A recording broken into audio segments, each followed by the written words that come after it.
Hey everyone, it's Kristen from Appalachian Wireless. Are you thinking about switching? Maybe coming back? Now's the perfect time. Try our free service or no-risk eSIM trial. No SIM card, no hassle, just instant access to the region's most reliable network. Because at Appalachian Wireless, we built our network for Eastern Kentucky and for you. Visit your local Appalachian Wireless retail location or learn more at AppalachianWireless.com because we are you, we are Appalachian Wireless. Pikeville looks to update its downtown zoning regulations, and an Elkhorn City man is indicted in connection with a shooting. I'm Robin Tillman, and this is the Mountaintop Daily.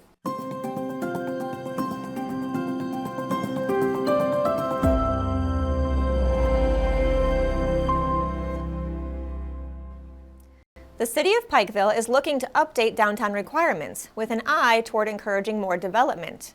In particular, the city hopes to encourage the development of new apartments. Sheldon spoke with the city to find out more.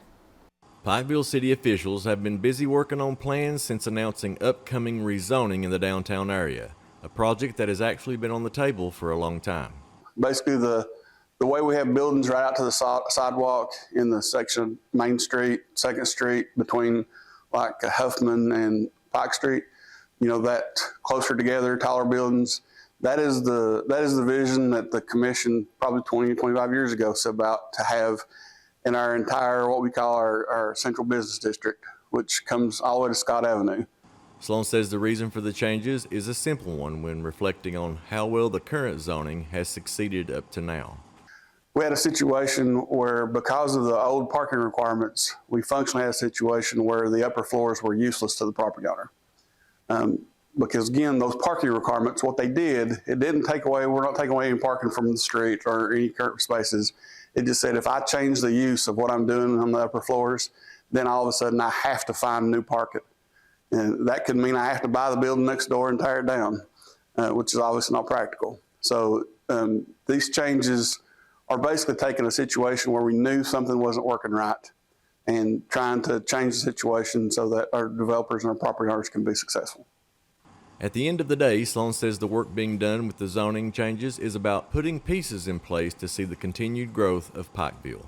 What zoning is supposed to be, and what we're trying to use it as, is you're supposed to have an idea of how you want your community to grow. And so you lay out your zones in such a way that the end result, once development happens over long periods of time, is you'll get to that place that you envisioned, when you first set out the zoning. And again, for many years, the vision that we've had for our downtown over time is for the city to grow and so that for there to be a denser development. Reporting for Mountaintop News, I'm Sheldon Compton. A Pike County man has been indicted on charges related to a shooting in Elkhorn City earlier this year. 21-year-old Keegan Schoaf of Elkhorn City was arrested back in April after police said he went into a home and fired his gun multiple times, injuring one person. At the time, he was charged with first-degree assault, which is punishable by 10 to 20 years in prison. But a Pike County grand jury amended that to a lesser charge of second-degree assault, which is punishable by 5 to 10 years in prison. However, because there were 2 other people in the house, the grand jury also added 2 new charges of first-degree wanton endangerment, which is punishable by 1 to 5 years in prison. Schoaf has been held in the Pike County Detention Center since his arrest in April. He is scheduled to appear in court for arraignment June 11th. Coming up after the break, Letcher County's Fish Pond Lake will host a survival skills workshop this weekend. We'll bring you a preview when the Mountaintop Daily continues. But first, sports and weather. For this Mountaintop Sports Report for Wednesday, I'm Brittany Rowe reporting. Mountaintop Sports will have coverage of the 15th Region Baseball semifinals tonight at Stonecrest. Pikeville and Lawrence County will battle at 6 p.m. with Floyd Central and Johnson Central playing in the nightcap. Fans can watch the games on our free Mountaintop TV app and our Mountaintop Sports Facebook page. For the latest area high school and college sports news, remember to check us out at mountain-topsports.com or like and follow us on Facebook, X, and TikTok. Reporting for Mountaintop Sports, I'm Brittany Rowe. Have a great Wednesday, sports fans.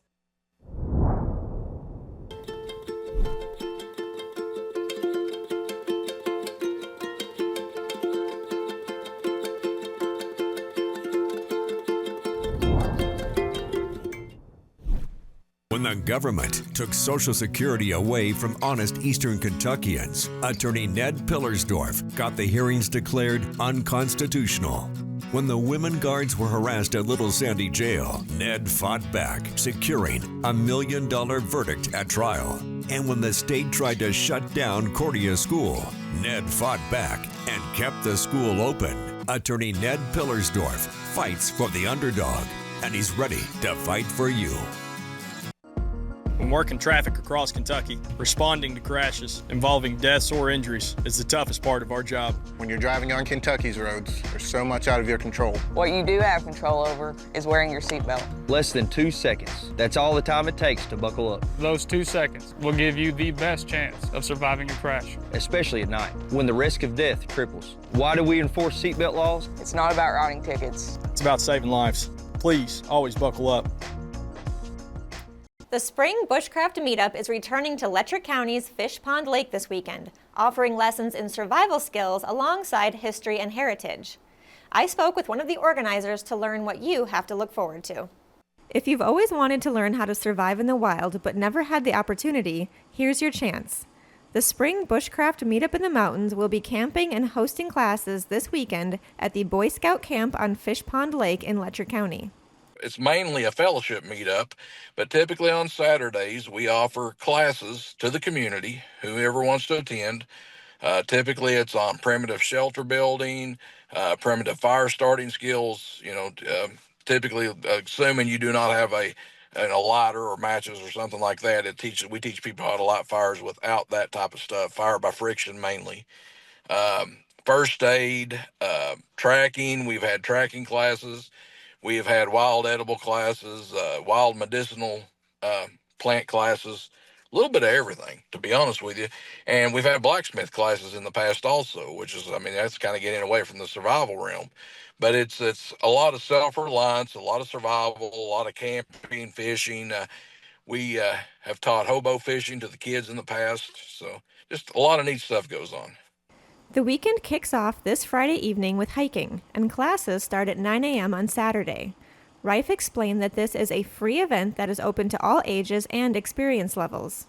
All we ask is if you're going to camp with us, you bring your own camping gear and bring your own food. And then typically on Saturdays, we have a potluck dinner where everyone fixes their favorite campfire meal, and they bring it to the central table, and we have a big chow down. And it's some of the best food you'll have anywhere in this country. So, to learn more about this event, you can call Rife directly at 606-634-1224 or check out previous year's events on his YouTube channel, Kentucky Woodsman. That will do it for this edition of the Mountaintop Daily. Be sure to check us out at 6 p.m. every weekday on Mountaintop TV, the Mountaintop TV app, and the Mountaintop News Facebook page. With your Mountaintop Daily, I'm Robin Tillman for Mountaintop News.